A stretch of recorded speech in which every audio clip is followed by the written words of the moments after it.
Okay, you should recognise that song as Tracy Chapman's Fast Car. Now this song is a lot simpler than you think, but there is a little difference to what you're used to. At the moment, if you're at the level I think you're at, you'll be playing with strumming and strumming chords, picking and such, and not really much fingerstyle. Now this has a little bit of fingerstyle in it, nothing to be too frightened of. I'll walk you through it, it's quite easy.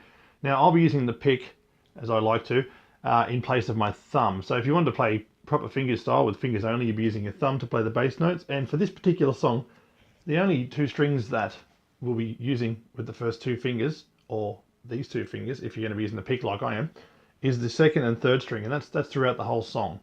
The main part, the main riff anyway. The chorus is strummed, and we'll get to that later, but let's just learn the first main part of it. Now the original song is played with the capo on the second fret, just there, but for today's example, and to learn it easier, I will be doing it in the open position. But if you want to play along with the YouTube video and the original song, you'll need to be using the capo on the second fret.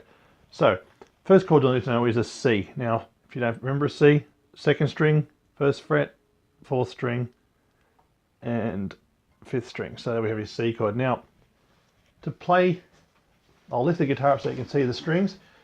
You'll be playing the main note, which is a C of the chord, and the third and second string. Now these two strings are the ones you'll be playing throughout the whole song. Okay, the main part of the song, sorry, the riff, the main riff.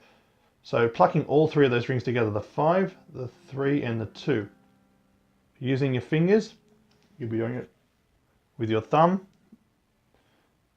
So thumb, 1 and 2. So on the third string, second string, and you'll be playing those three strings all together. But if we go back to our chord over here on the C chord, we'll take our first finger off for the initial strum.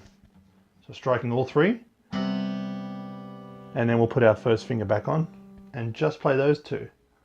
So,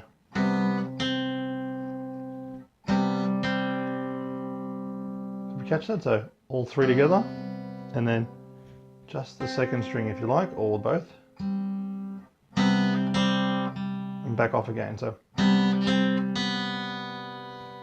that's just the first finger going on, and off again. So that's the first part. So get that all together first. So all three together at the beginning with your first finger off, and then back on, just playing that note. Off again, play those notes again. That's the first part. So off, on, off. And then we're going to change to a G chord. Now it's the variation of the G chord. We've learnt this before. We'll be playing the extra note on the second string. Now you can play only that note and the top half of the G if you like, or you can just play the whole G chord with 4 notes, which is what I do, but I use that finger to cover both. So immediately after doing that, we change to that chord and we strum the same 3 strings, same 2 strings at the bottom we did before, but now we'll be doing the G at the top. So and then we will play. No changes over on the G chord, just so it's all 3 together, then 2, 3. So all 3 together, 2, 3. So the beginning is off, on, off, straight to G, through, 3, 2. Okay, once more, then we'll move on to the next part. So C chord, 3 strings, on, off, change to our G chord with the added note, now changing the bass note, and then 2, 3.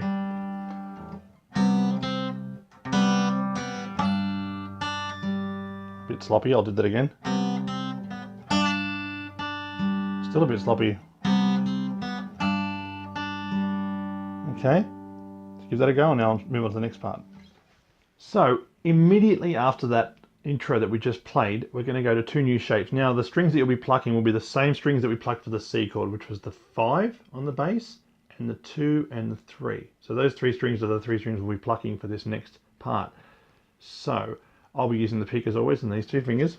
So here we go. So immediately after finishing the first part, which went, we have to get to this new shape. Now, first finger on the 7th fret, and the ring finger or the middle finger, whatever you feel comfortable with, on the 8th fret on the 2nd string, and we'll pluck the same 3 strings as we did for the C chord. And that is it. That's one half of what I'm about to show you. So, okay, so that's our shape. 7th fret, 5th string, 8th fret, 2nd string. And then we slide back with the top finger 2 frets, and this finger just slides back 1. So we were here, and we've slid back to this shape. So from 7 and 8, we've slid back to 5 and 7. So we're there was no gap between the frets, and then we slid back to that. So we've got, and new shape. But after we play that, we play the 2 and the 3 individually. So, okay, and join them all together, and you get this.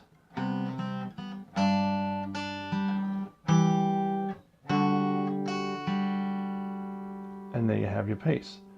Okay, there are a few little other additions to it. I'll show you those in a minute. But all together we have.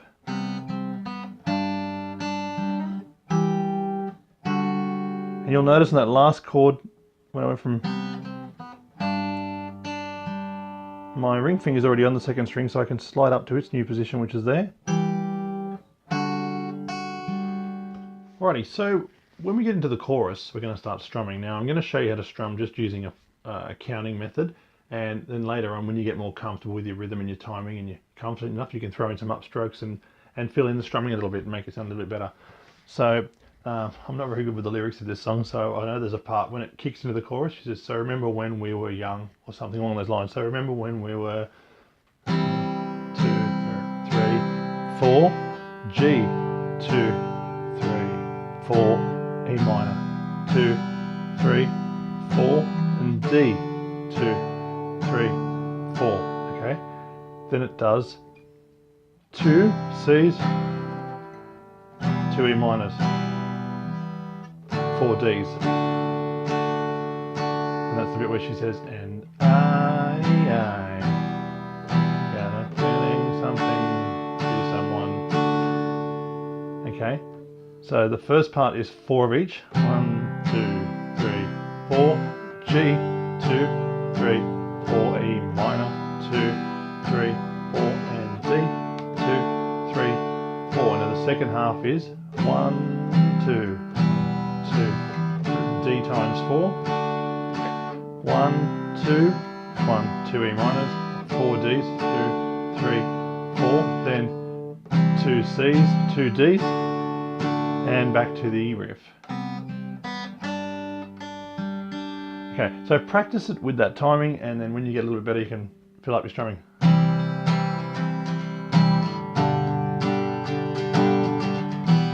Okay, whatever you feel comfortable with.